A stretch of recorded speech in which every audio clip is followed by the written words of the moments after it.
Hi, I'm Kathy. I'm the Adult Services Librarian at the Waynesville branch, and today we're going to make paper beads and we're going to turn them into earrings. It's a really fun craft. You don't need a whole lot of supplies. So let's get started and I'll tell you what you need, and we can take it from there. So you need a piece of paper. This is some craft paper. You can use any kind of colored paper as long as it's thin like this. You don't want cardboard. Magazines, wrapping paper, and scrapbook paper are my favorites. You need a pencil or a pen for marking out the size of the paper, depending on what size bead you want. You need a ruler, a X-Acto knife. A self-healing mat is helpful. That's this little mat I have right here that you can cut on. It's not necessary, but it's helpful. Needle nose pliers, wire cutters, a little piece of floral wire. If you don't have this, you can use toothpicks, glue or a glue stick, and some clear nail polish to seal your bead when you're done to make it water resistant. And then the various things that you need to make earrings are head pin, little rings, they're called jump rings, and then any extra beads that you have laying around that might be a nice embellishment, and some earring wires. You'll see in a moment all the different sizes that you can make of beads. Today we're going to make a 3 1/4 by 12, but in the instructions that are on the webpage, there's all kinds of variations, so you can make whatever size or shape bead you would like. So let's go ahead and get started. Okay, so the first thing that you want to do is measure your isosceles triangle with a ruler and a pencil on the back side of your paper. So you see, this is the pretty side. We're going to do it on the back side. And I'm going to make some beads that are going to be about this size when we're done. So according to the instructions, the triangle needs to be 3/4 by 12 inches. When you see the instructions online, you'll see that I've given you lots of variations. So if you want to make some teeny tiny beads like these, you can just alter that size that you cut your triangle, or a bigger bead like this. All of that's in the instructions. So for today, we're going to do a 3/4 inch by 12 inch triangle. So you start by measuring the 3/4 inch at the bottom, and then from the middle of that, 12 inches up. And if you've got a piece of this scrapbook paper, it's just about the whole piece of paper. And then you just match up those points.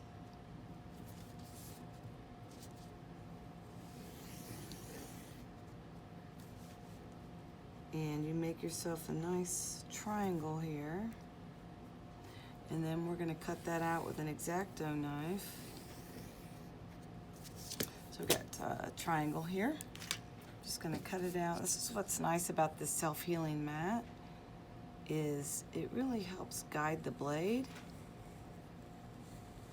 and you don't have to worry about cutting whatever surface you're working on, because the mat heals itself right after you've cut into it. All right, so there's one side of it. We're going to cut the other side of the triangle. Then I'm going to show you how to roll it up to make your paper bead. Just carefully cut and go slow so that you don't end up with a jagged edge. All right. So we've got this triangle here. Now you don't need this, but I really like using one of these stabilizing clips, and I'll clip it to the end of the table, and that'll give you a little tension as you roll it up. Okay, so we're ready to roll it, obviously with the pretty side out. I'm going to use this piece of floral wire, and you just make a nice tight little fold there, like that. And you put a little bit of glue on it, just a speck. Once you get your paper glued to your piece of floral wire or your toothpick, something that's real helpful if you happen to have it is one of these nice stabilizing clips. You can actually clip the pointed end to your table, and it gives you a little tension as you're pulling your bead tight. I'm not going to be using that today because it doesn't fit on the table that we're filming on. Just so you know, you don't have to have it without the clip. Just take care to pull and roll just so you get it real tight, because you don't want the hole on the bead to be huge. So as you're rolling it, I think it's a good idea to just put a little bit of glue in there, and just a really thin little strip so it doesn't squeeze out the sides. And then just roll your bead up.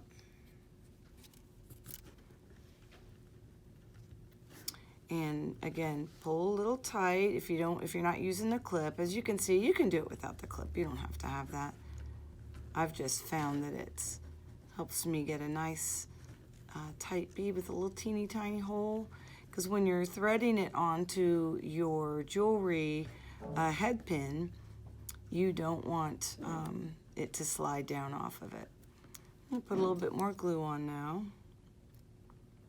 And you can see, depending on what paper you use, you can really make some pretty colored beads. There's a lot of wrapping paper that's really beautiful, that has a lot of gold and silver in it.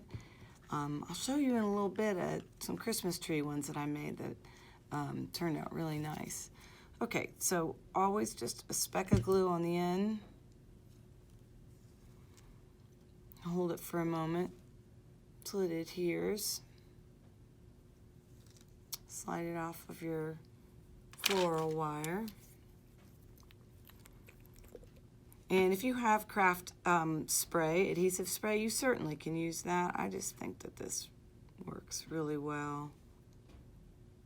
So, put some clear nail polish on there, and then you can let it sit on a piece of parchment paper or wax paper. I have a styrofoam tray here that I use when I'm making crafts, and it just sits right in that little spot right there, and it'll dry, and it won't stick to the styrofoam, and it'll be ready in about 5 minutes. I have some that I made earlier that I'm going to show you how to turn these into earrings. So this is what's called a head pin. You can buy them with a flat disc on the bottom. This one has a little decorative silver ball at the end. And so you're going to want to find some beads that match the colors. I've got light purple and green here. So I'm just going to put a green bead on the bottom of it. And then I'm going to put my paper bead on. And you see the little bead on the bottom keeps that paper bead from sliding down over the bottom of the head pin. Then you can put another contrasting bead if you like. I think I'll put 2 greens on there. Okay, so now all you have to do is create a loop so that you can attach your earring hook. So what we're going to do is we're just going to bend this over with our needle nose pliers. Okay. These head pins are really, really soft metal, so they're real easy and to bend. They're very pliable. So we've got like a little hook there. And we're going to snip that. And then I'll show you how we're going to tighten it up a little bit. Okay. So now we've got our loop. And you just want to bring it in as close as you can to the bead.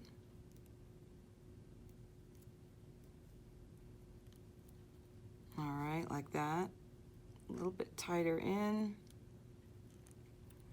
And then you're going to want to attach a jump ring. These little jump rings split, so you can just split them apart.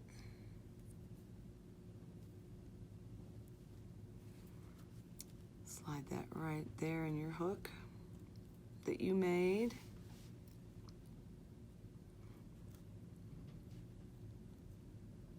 pinch it back together, and you'll see you've got this kind of a hook. There's lots of different varieties of hooks, but this one also has a little loop at the bottom, and you just open that up a little bit. Slide your jump ring on there, tighten it back up. So you just kind of pull everything apart and tighten it. There you go. Look at that, in just a few minutes, got a really pretty earring. So you can do all kinds of things with these paper beads. You can actually make bracelets or necklaces too. Just use your imagination. I've got a whole pile of beads over here, so you can see all the different sizes that I've made. You can make little teeny tiny ones. You can make bigger size, and then also there's instructions for making these little Christmas tree size beads as well in my written instructions. So just use your imagination. You can use, this is wrapping paper, it's silver and white. So you can, really just use your imagination on what size and what color you'd like to make. This is a really fun craft that you can do even with small children. And as you can see, it doesn't require a lot of supplies. And you can use your imagination for what colors you want and what beads you'd like to go with it. So it's a lot of fun to create different pieces of jewelry. If you would like the written instructions, just go to the webpage that you see listed on the screen. And if you have any questions at all or need help with your project, feel free to email me at the address that you see below. And thanks so much for watching.